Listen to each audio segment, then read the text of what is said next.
Today we're bringing together two influential thinkers from vastly different realms, Fyodor Dostoevsky, the renowned Russian novelist known for his profound psychological insights and works like Crime and Punishment, and the brothers Karamazov.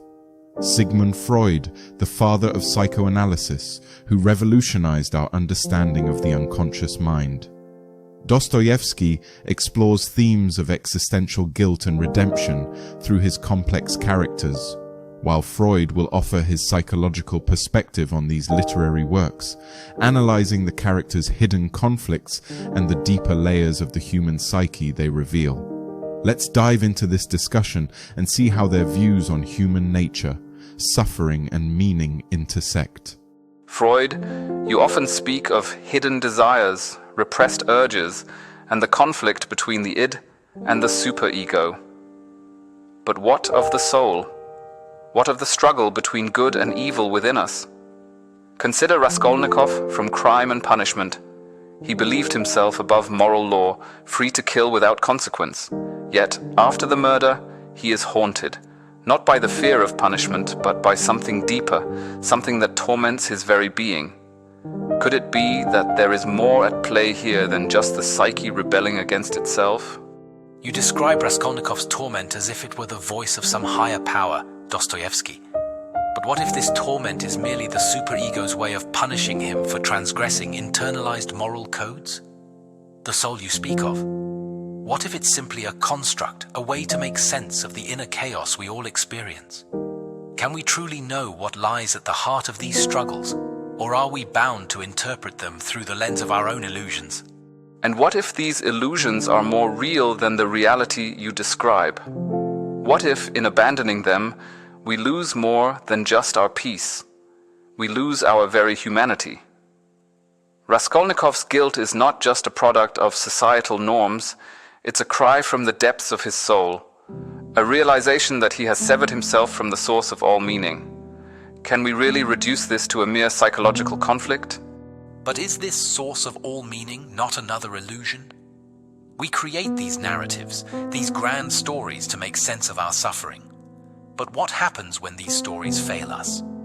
Is it not better to confront the truth, however harsh, than to live in a comforting delusion? Perhaps. But let me ask you this, Freud. When you strip away these so-called delusions, what is left?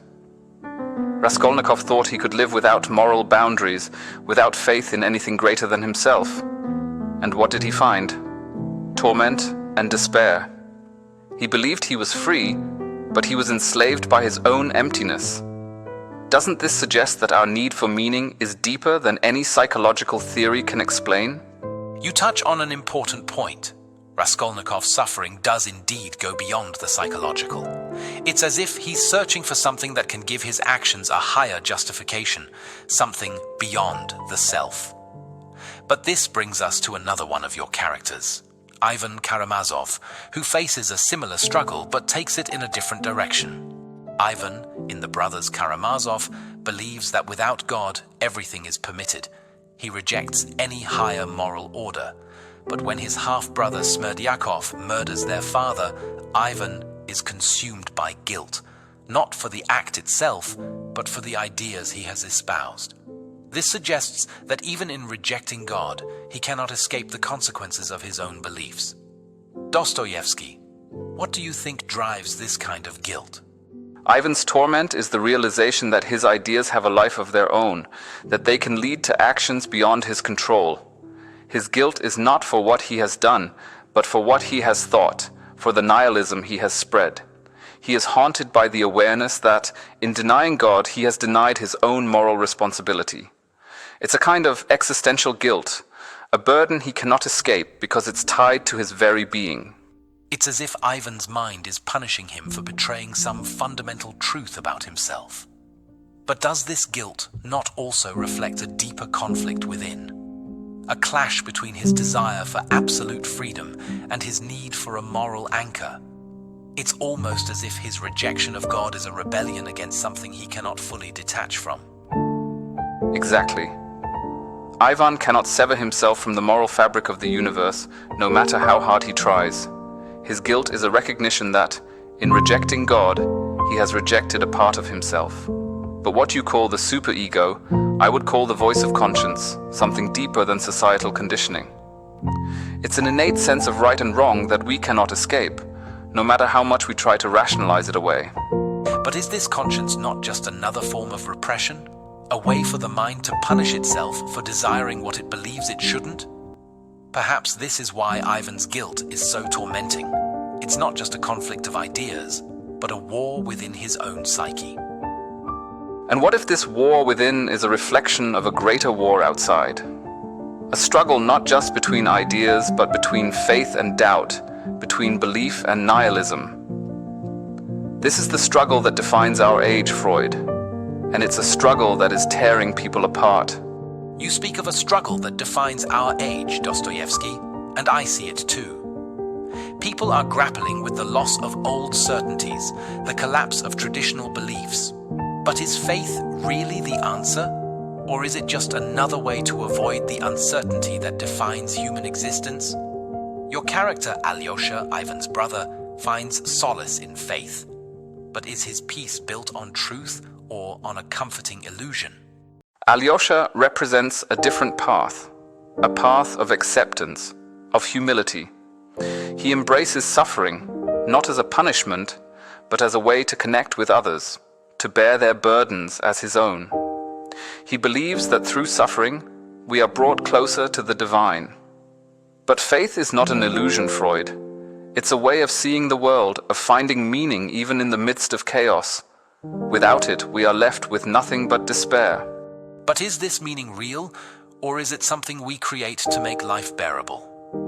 Ivan rejects this path, and it drives him to madness. Alyosha accepts it, and he finds peace.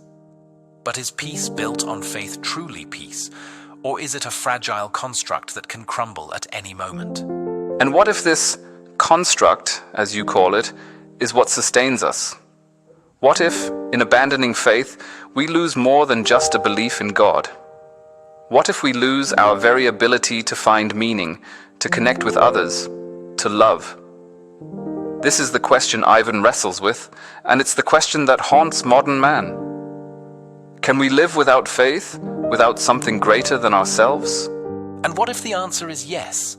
What if we can learn to live with uncertainty, with the knowledge that there is no grand design, no higher purpose?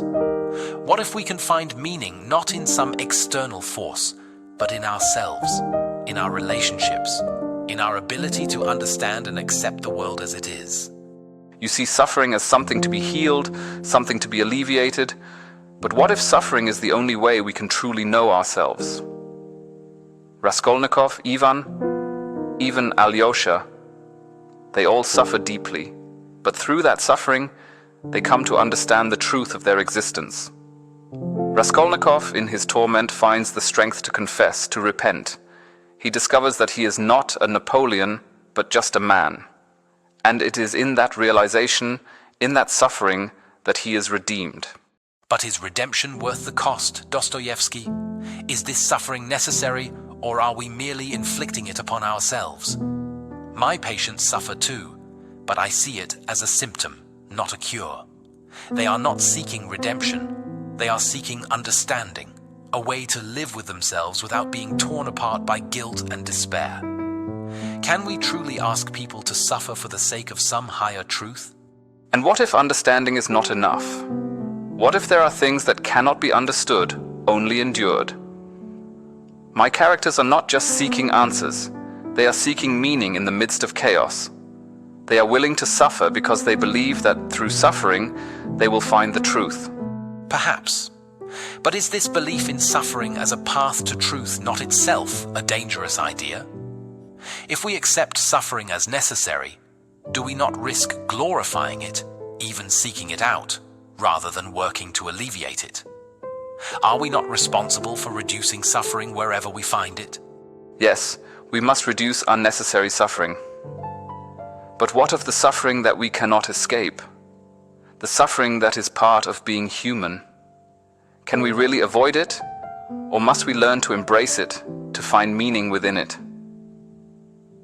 This is the question that haunts all my characters, and it is a question that I believe we all must face. In this modern age, people are more disconnected from themselves than ever. They seek meaning in external validation, in fleeting pleasures, and wonder why they are never satisfied. The age of faith has passed. Now is the age of the self.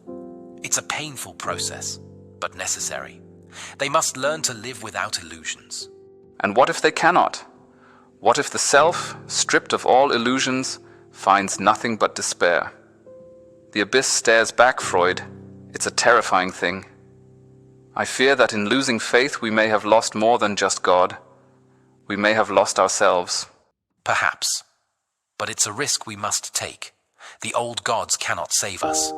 We must confront the abyss, yes, but we must also learn to fill it with our own understanding, our own meaning. It's not a comfortable path, but it's the only one that leads forward. Tonight we've explored human nature, guilt, faith, and suffering through the lens of Dostoevsky's characters and Freud's theories. We've seen how the search for meaning is not just a philosophical debate, but a deeply personal struggle that each of us faces. As Dostoevsky's characters show, we may find redemption in faith and suffering, but as Freud argues, we must also seek understanding and healing within ourselves. Thank you both for this enlightening conversation. Thank you very much, my viewers, for watching. Don't forget to like, comment, and subscribe to my channel, as this will really help support me. Again, thank you, and I will see you again soon.